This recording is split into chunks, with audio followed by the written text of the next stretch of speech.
ओम नमः शिवाय। कहते हैं रुद्राक्ष भगवान शिव का ही साक्षात स्वरूप है, जो कि हमारी अनेकों समस्याओं का समाधान करता है और बल्कि समाधान ही नहीं करता, हमें मोक्ष तक भी ले जाता है। ये कैसे संभव है? हमारी इन्हीं सब जिज्ञासाओं का आज भी समाधान जानेंगे हमारे विशेष कार्यक्रम में। तो आइए जानते हैं स्वामी जी से, और पहले करते हैं स्वामी जी का स्वागत। महाराज श्री ओम नमः शिवाय। आपको कोटि कोटि नमन प्रणाम। महाराज श्री, आज की जो हमारी जिज्ञासा है बहुत ही महत्वपूर्ण है रुद्राक्ष को लेकर। तो हम ये जानना चाहते हैं कि हमें तो यही कहा जाता है ये साक्षात भगवान शिव का ही स्वरूप है और ये हमारी अनेकों समस्याओं का समाधान करता है। जैसे घर में गृह क्लेश हो, किसी का रोजगार नहीं चल रहा हो, या कोई किसी भी तरह की कोर्ट कचहरी का मामला चल रहा हो, या तरक्की नहीं हो रही है, प्रमोशन नहीं हो रहा हो, यहाँ तक कि मोक्ष भी दिला देता है। तो मैं ये जानना चाहिए ये कैसे संभव है, इसकी ऐसी क्या विधि है? क्योंकि साधारणतः तो हम कुछ कर नहीं सकते और ये कलयुग में कैसे प्रभावशाली है, ऐसी बहुत सी जिज्ञासा है। तो आरंभ में यही जानना चाहता हूँ कि वास्तविक रूप से रुद्राक्ष है क्या? जी, ओम नमः शिवाय। जय भोलेनाथ की, जय दीनानाथ की, जय विश्वनाथ की। देवादिदेव महादेव की ऐसी कृपा है कि हम महादेव के वास्तविक प्रसाद को और जो प्रसाद प्राप्त करके समस्त दुखों की निवृत्ति हो जाती है। प्रसादे सर्व दुखानाम हानिरस्योपजायते। ऐसी स्थिति में समस्त दुखों की निवृत्ति का साधन है भगवान का प्रसाद, और वो प्रसाद देवाधिदेव महादेव का प्रसाद है। एक प्रसाद है जो कि चरणों से प्राप्त होता है, वो है चरणामृत। जो चरण धुले जाते हैं भगवान के, विष्णु के, वो तो चरणोदक का प्रसाद है, चरण का प्रसाद है। अकार मृत्युहरणम सर्वव्याधि विनाशनम श्री विष्णुर पादोदकम पीत्वा पुनर्जन्म न विद्यते। दोबारा जन्म नहीं होता, केवल भगवान विष्णु के, भगवान कृष्ण के चरणोदक को प्राप्त करने। चरणोदक, चरण से उदक, चरणों से जो प्राप्त हुआ है वो चरणोदक है, चरणामृत है। इसलिए पंचामृत और पंचगव्य दोनों में फर्क है।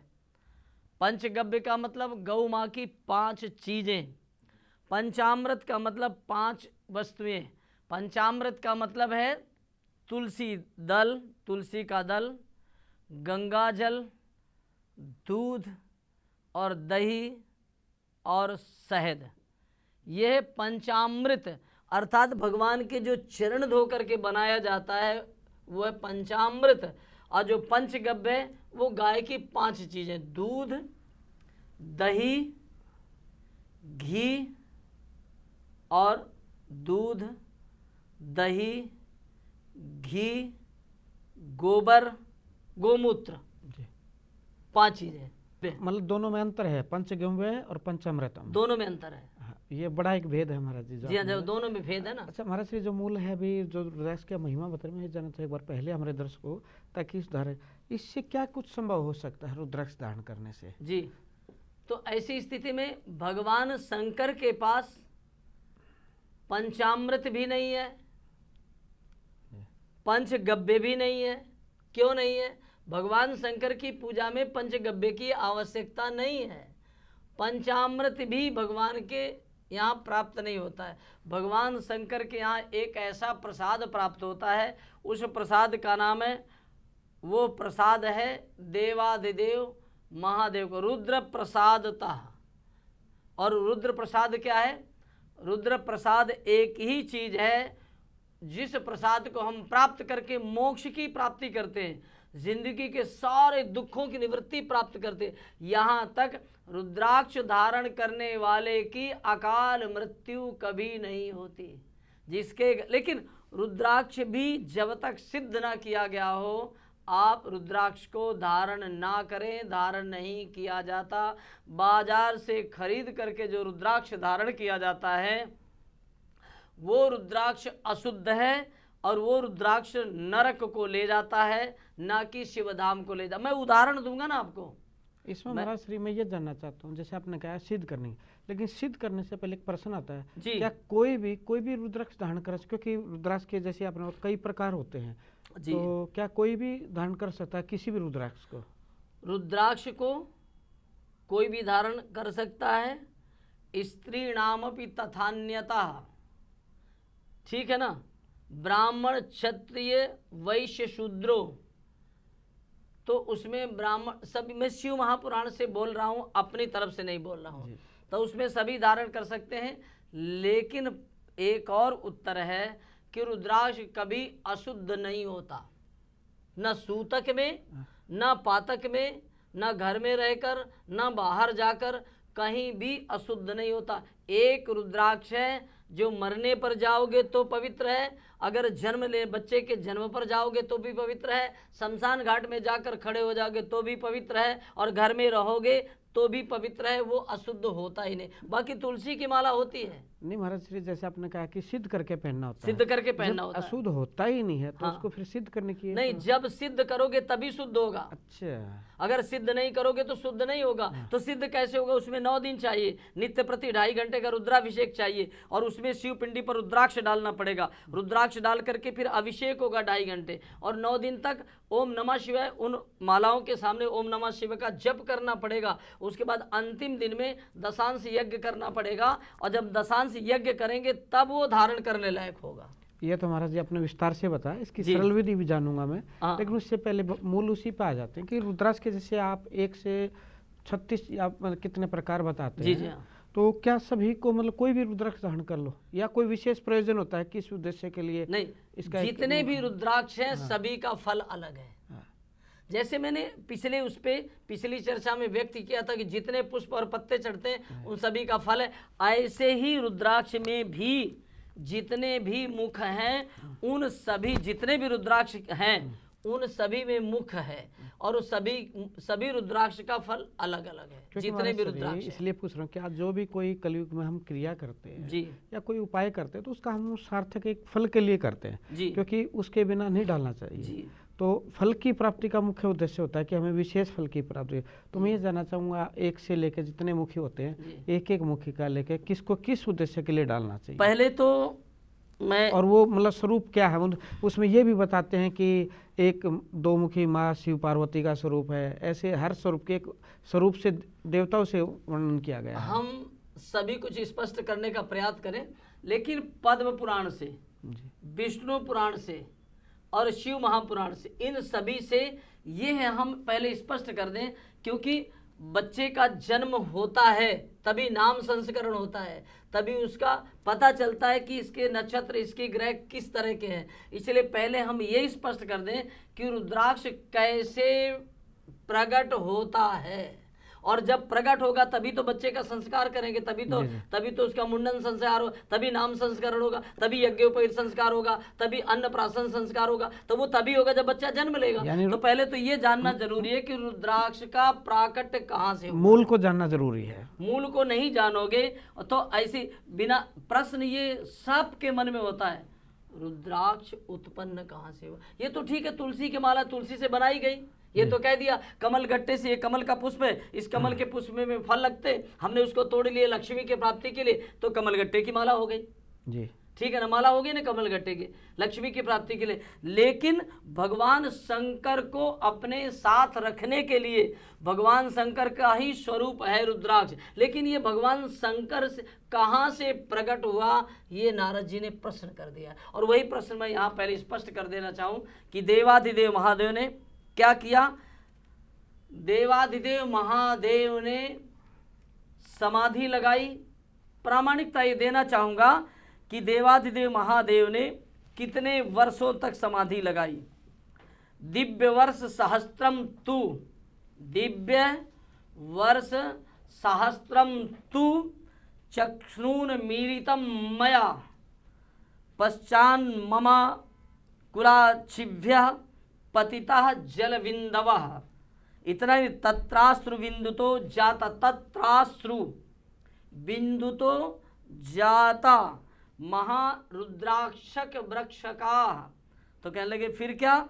बोले ममाज्ञया महासेन सर्वेषाम हित काम्यया। मैं स्पष्ट कर रहा हूँ शिव महापुराण से, और ये श्री व्यास नारायण ने खुद लिखा कि दिव्य वर्ष सहस्त्रम तु देवादिदेव महादेव ने हजारों वर्ष तक तपस्या की। मैं वहां लेके चल रहा हूं। और जब हजारों वर्ष तक तपस्या की, चक्षुरून मीलितम मया, तब भगवान शंकर ने जब अपनी समाधि तोड़ी। मैं इस समय कामदेव को लेकर बात नहीं कर रहा हूं आपसे कि कामदेव के समय नेत्र खोला, और नेत्र खोला तो उस समय की घटना नहीं है। ये घटना है जब हजारों वर्ष तक तपस्या, ना उस समय पार्वती जी थी, ना उस समय सती जी थी, कोई नहीं था। महादेव ने तपस्या की, समाधि लगाई, लेकिन चक्षुरून मीलितम मया, जब भगवान शंकर ने अपने द्वय नेत्र, जब दोनों नेत्र खोले, तो नेत्र खोलते हुए क्या हुआ? दोनों पतिता जल बिंदवा, अर्थात इसका अर्थ ये है कि भगवान शंकर ने जब नेत्र खोले हजारों वर्ष के बाद, तब भगवान के दोनों नेत्र से जल बिंदवा, भगवान शंकर के नेत्रों से, दोनों आंखों से जल की बूंदें गिरी इस हिमालय पर। और जो जल की बूंदें गिरी, तत्राश्रु बिंदु तो जाता महारुद्राक्ष वृक्ष का, अर्थात जैसे ही धरती पर वो दो बूंदें गिरी हिमालय पर, महावृक्ष का, उन दोनों बिंदुओं से दो वृक्ष उत्पन्न हो गए, वृक्ष प्रकट हो गए अपने आप। इतनी उन दो बूंदों में इतना भगवान शंकर का तप था, इतना तेज था कि वो दो बूंद गिरते ही दो वृक्ष उत्पन्न हो गए अपने आप। ये मैं प्रामाणिकता देकर बोल रहा हूँ, श्लोक से बोल रहा हूँ, अपनी तरफ से नहीं बोला। लेकिन जब दो वृक्ष उत्पन्न हो गए, दो वृक्ष सामने खड़े हो गए, रुद्राक्ष वृक्ष का, स्पष्ट का रुद्राक्ष का अर्थ क्या है? पहला तो ये देखें, मूल शब्द यही आता है कि लोग समझना चाहते हैं कि रुद्राक्ष क्या है। तो उसमें क्या है? रुद्राक्ष की हम व्याख्या करते हैं व्याकरण के अनुसार, रुद्र प्लस अक्ष। रुद्र माने देवादिदेव महादेव भगवान शंकर, अक्ष माने आंख, यही अर्थ है। रुद्राक्ष का अर्थ है भगवान शंकर एवं आंख। तो भगवान शंकर के नेत्र से महारुद्राक्ष वृक्ष का। लेकिन ममाज्ञया महासेन सर्वेषां हित काम्यया, अर्थात ये एक व्यक्ति के लिए नहीं वृक्ष उत्पन्न हुआ, एक प्राणी के लिए नहीं। यहां पर अगर ये लिखा जाता कि सर्वेषां की जगह ब्राह्मण हित कामया, अगर ये लिखा जाता कि क्षत्रिय हित काम्यया, अर्थात केवल क्षत्रिय के लिए है, अगर लिख दिया जाता केवल ब्राह्मण के लिए है, तो यहाँ पर शूद्र भी नहीं, ब्राह्मण भी नहीं, क्षत्रिय नहीं, कुछ नहीं लिखा व्यास जी ने। व्यास जी ने लिखा सर्वेषां, अर्थात सर्वे भी नहीं लिखा, एक के लिए नहीं, सारी धरती में जितने भी प्राणी हैं सबकी इच्छाओं को पूरा करने के लिए ये रुद्राक्ष प्रकट हुआ है। इसमें महाराज जी एक चीज और आती है, जैसे आगे तो हम बढ़ेंगे। अक्सर ही का जो रुद्राक्ष धारण करता है, एक मतलब इसको संशय का हो या जो भी है, कि इससे ना वैराग्य उत्पन्न हो जाता है। जो रुद्राक्ष की माला धारण करेगा उससे संसार से दूर होने लग जाएगा। इसमें कितना सत्य है महाराज? ऐसा ये बिल्कुल असत्य है। जो लोग ऐसा बोलते हैं कि रुद्राक्ष पहनने से कोई साधु हो जाता है, या सन्यास बन जाता है, या घर का परित्याग कर देता है, या वैरागी हो जाता है, ऐसा कुछ नहीं है। देवाधिदेव महादेव ने सर्वप्रथम जब रुद्राक्ष प्रकट हुआ, उन्होंने नंदी को कहा, नंदी एक काम करो, ये मेरी तपस्या का फल है, लेकिन ये फल मैंने इतने वर्षों के बाद मैं अपने नेत्रों से देख रहा हूं, इसलिए तुम रुद्राक्ष की माला बनाओ और मुझे प्रदान करो। क्यों? महादेव ने कहा कोई भी व्यक्ति भजन करता है, कोई भी व्यक्ति मंदिर में भोग लगाता है, प्रसाद चढ़ाता है, तो पुजारी जी कहते हैं पहला प्रसाद आप ग्रहण करिए, और जो भी ले जाता है भक्त प्रसाद तो उसको प्रथम प्रसाद दिया जाता है। लेकिन महादेव ने कहा मैं कलयुग के प्राणियों को ये बताना चाहता हूँ कि रुद्राक्ष वृक्ष मेरी तपस्या से उत्पन्न हुआ है, लेकिन मैं इसको इसलिए धारण कर रहा हूँ कि कलयुग के प्राणियों को ये पता चल जाए कि देवादिदेव महादेव का भी विवाह हुआ। हाँ, उनसे तो अच्छी गृहस्थी किसी की बताई नहीं जाती महाराज। उनका भी विवाह हुआ, एक एक विवाह नहीं हुआ, दो दो विवाह हुए, और 2-2 विवाह होने के बाद भी महादेव ने रुद्राक्ष धारण किया हुआ। तो पहले तो ये सीखना चाहिए ना, जब महादेव खुद स्वयं धारण कर रहे तो महादेव ने गृहस्थी बसाई, 2-2 पुत्र हुए और 2-2 पुत्र होने के बाद उसके बाद भी महादेव गृहस्थी में। तो हम कलयुग के प्राणी जो भी जीते हैं, जो भी इस तरह, इसलिए उसमें धारण करने में कोई दोष नहीं है, बल्कि आपका भजन बढ़ेगा, आपकी तपस्या और बढ़ेगी, आपका गृहस्थी जीवन सुखमय होगा, गृहस्थी का कोई परित्याग नहीं होगा, आपके घर में कोई विघ्न बाधा नहीं है। लेकिन प्रश्न यह है कि भगवान शंकर ने रुद्राक्ष प्रकट किया, लेकिन अब ये प्रकट किया तो कहने लगे रुद्राक्ष 11 मुख तक होता है। तो 11 मुख तक होता है तो रुद्राक्ष बड़ा भी होता है, छोटा भी होता है। ये है जो ये रुद्राक्ष सबसे छोटा है, और इसकी मैं प्रामाणिकता पहले देता हूँ, ये ज़्यादा अच्छा है कि बड़े दाने वाला अच्छा आता है। तो आइए फिर उठाते हैं हम शिव महापुराण, और शिव महापुराण में देखते हैं कि क्या लिखा हुआ है श्लोक, और उसके बाद हम विचार करें कि हमको क्या धारण करना है। यथा यथा लघु स्यात् वै तथा अधिक फलप्रदम रुद्राक्ष धारणम प्रोक्तम पाप नाशन हेतवे। कलयुग में जो भी प्राणी यथा यथा लघु स्यात्, जो रुद्राक्ष सबसे छोटा होता है वो अधिक फल देने वाला होता है। मैं श्लोक बोल के अर्थ भी कर रहा हूं ना उसका। तो सबसे छोटा कौन है, ये मैंने इसलिए रखा कि आप इसको देख सकें। महाराज मैं कह रहा हूं कि छोटे का महत्व है या मुखियों का महत्व है? नहीं, सबसे पहले तो छोटा होना चाहिए। अच्छा। और छोटे पे फिर कौन सा मुख छोटे में ज्यादा अच्छा है, ये प्रश्न है। अच्छा, वो भी अलग विधान है इसका। वो भी, इसमें कितने मुख हैं, इसमें कितने मुख बन सकते हैं, छोटे में बड़े में कितने मुख होते हैं, ये प्रश्न होता है। तो छोटे बड़े में ज्यादा मुख होते हैं और छोटे में कम होते हैं। छोटे में कितने मुख होते हैं, इसकी प्रामाणिकता के बारे में पूछा, क्योंकि महाराज जी हम आम जनों को तो पता नहीं होता कि ये कितने मुखे है, मतलब कैसे है, तो वो बाद में एक बार इसके विषय में भी जानेंगे। तो इसकी जो महिमा के विषय चल रही है, तो हम अभी केवल ये कि रुद्राक्ष धारणम प्रोक्तम पाप नाशन हेतवे। कलयुग में जो भी प्रसिद्ध किया रुद्राक्ष, बाजार से खरीदा हुआ नहीं। बाजार से जो रुद्राक्ष खरीदते हैं कितना भी महंगा ले लीजिए, लेकिन अगर आप उसको सिद्ध नहीं करते तो वो धारण करने लायक नहीं है। मैं प्रमाण दूंगा आपको। यही तो मेरे बोलने का अंतर है कि लोग पूरा स्पष्ट नहीं करते ना। मैं आपको श्लोक की प्रामाणिकता से जवाब दूंगा। मेरा अपना जवाब ही नहीं कोई, मेरा जो जवाब है वो श्लोक से है, श्लोक ही प्रामाणिकता है। तो मैं वो स्पष्ट करूं आपसे। तो क्या लगे, समस्त पाप नाशन, बोले एक पाप नहीं, पाप नाश लिखा होता, संस्कृत में लिखा पाप नाशनम, अर्थात समस्त पाप नष्ट हो जाते हैं अगर हम रुद्राक्ष धारण करें। लेकिन मंत्र भी जुड़ा है। एक आदमी हत्या करके आए जीवों की, गौ हत्या करे, जीवों की हत्या करे, रोज मांस खाए, और उसके बाद वो कहे कि मैं रुद्राक्ष की माला धारण कर लेता हूं और मेरे पाप नष्ट हो जाएंगे। ऐसे लोगों के लिए रुद्राक्ष नहीं है। उन लोगों के लिए है जिनसे भूल में कहीं अपराध हो गया, जानबूझकर नहीं, भूल में अपराध हो गया और उसके बाद उसने निश्चित कर लिया अब भगवान शंकर मेरे गले पर विराजमान है, क्योंकि स्वयं भगवान शंकर ही है ये रुद्राक्ष, और कुछ नहीं। स्वयं भगवान शंकर का ये स्वरूप है जो हमारे हृदय पर गले में विराजमान हो जाते हैं। तो क्या लगे, रुद्राक्षे देह संस्थेतु कुकुरो म्रियते यदि सोपि रुद्र पदम याति किम पुरमान वाग्गुह।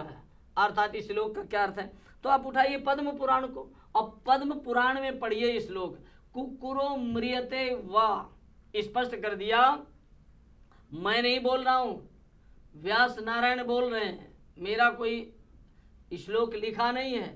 कुकुरो म्रियते यदि, तो कहने लगे रुद्राक्षे देह संस्थे, अगर कुत्ता मरने लगे और उसके गले में सिद्ध की हुई रुद्राक्ष की माला डाल दी जाए मृत्यु के समय, तो क्या होगा, बोले रुद्र पदम याति किम पुरमान वागुह, वह पशु योनि से, कुत्ता योनि से छूट जाता है और उसका मनुष्य जन्म होता है अगर ऐसा किया जाए। हमारा श्री जैसे फिर मूल आता है कि जितना आप सिद्धि का विवरण कर रहे हैं, हाँ। तो क्या ये अभी संभव है इस वर्तमान समय में? इतना मतलब हर किसी के लिए, आप संतों के लिए तो है, विद्वान पुरुषों के लिए है, एक आम जन के लिए इतना सिद्ध करना संभव है? ऐसा है कि आम जनता को चाहिए वो किसी आचार्य को बुलाए, विधि हम बताते हैं, अच्छा, किसी आचार्य को बुलाए और जो शिव महापुराण में विधि दी गई है उस विधि के अनुसार आचार्य को बुला करके और उसके बाद रुद्राक्ष को सिद्ध करवाए। सिद्ध करने का मतलब थोड़ा सा काम है, और वो करके एक है कि छोटी सी पूजा करके आप पहले, एक है कि पूरा विधिवत पूरा करिए, दोनों में अंतर है। एक जो विधिवत पूरा पूजत की जाती है, पूजन किया जाता है विधिवत या अभिषेक किया जाता है, वो 9 दिन का विषय है। लेकिन अब रहेगी बात कि आपको ना आचार्य मिल रहा है, हाँ वही मूल आता ना है। आचार्य मिल रहा है, ना कोई ब्राह्मण मिल पा रहा है जो कि वो 1 दिन का समय दे रुद्राभिषेक का। लेकिन अगर आप कोई नहीं मिलता तो आप एक ही काम करिए कि आप रुद्राक्ष को पहले खरीदिए। कौन सा चाहिए, क्या फल चाहते हैं आप, तो वही रुद्राक्ष खरीदिए। मूल विषय वही आता हमारा हाँ, जो तो हम मैं- बात कर रहे थे, हाँ। कि हर इच्छा के लिए एक इच्छा के अनुसार ही व्यक्ति धारण करता है। इसलिए शिव पूजायाम अस्य माला धारणम आवश्यकम। कलयुग के प्राणी को, हर प्राणी को रुद्राक्ष की माला पहननी चाहिए। ये अब आइए मैं अगली बात करूं कि देवाधिदेव महादेव के इस फल को, फलस्य दर्शने पुण्यम स्पर्शात् कोटि गुणम भवेत सत कोटि गुण्यम पुण्यम धारणा लभते नरा। इसका अभिप्राय यह है कि अगर सिद्ध किया रुद्राक्ष प्राप्त हो, केवल हम रोज दर्शन कर ले घर में रखा हुआ, तो भी भगवान शंकर का दर्शन हो गया। फिर मंदिर नहीं जा पाए या हरिद्वार नहीं जा, कहीं नहीं जा पाए, हमारे घर में 1 मुखी रुद्राक्ष, 6 मुखी रुद्राक्ष, 5 मुखी, 11 मुखी, 9 मुखी, 8 मुखी, 7 में, अगर एक भी रुद्राक्ष रखा सिद्ध किया तो आप सुबह जाकर स्नान करके भगवान शंकर को आप अपने हाथ में उठाइए रुद्राक्ष को और उनको दर्शन करिए। बस आपको यहाँ भी भगवान का प्रत्यक्ष दर्शन हो गया।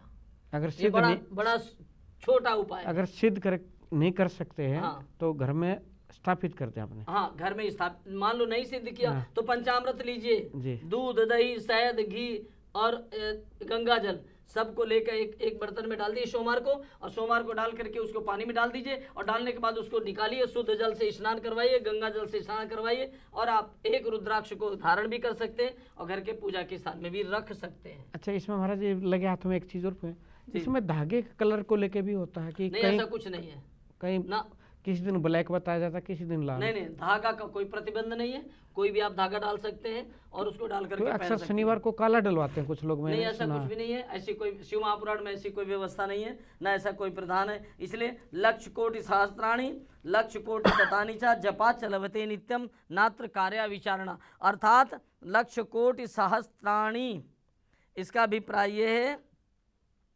कि रुद्राक्ष धारण करने वाला भस्म जरूर धारण करे, जरा सी बिल्वपत्री की भस्म और ऐसे लगा ले।